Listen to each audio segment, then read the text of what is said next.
ජීවිතය කියන්නේ මහා පුදුම ගමනක්. මේ ගමනේදී අපිට විවිධාකාර මිනිස්සු මුණ ගැහෙනවා. සමහරු අපේ හදවතට සමීප වෙනවා. තවත් සමහරු අපිට රිදවනවා. ඒ ඔබේ ජීවිතයට පැමිණෙන කිසිම කෙනෙකුට කවදාවත් දෝෂ පවරන්න එපා. මොකද හොඳ මිනිස්සු ඔබට සතුට ලබා දෙනවා. නරක මිනිස්සු ඔබට ජීවිතය ගැන අත්දැකීම් ලබා දෙනවා.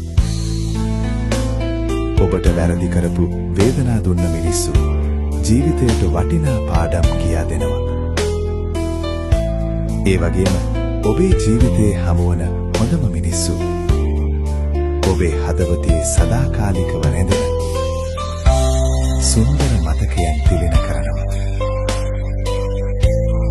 මතක තියාගන්න කිසිම හමුවීමක් අපතේ යන්නේ නැහැ. මම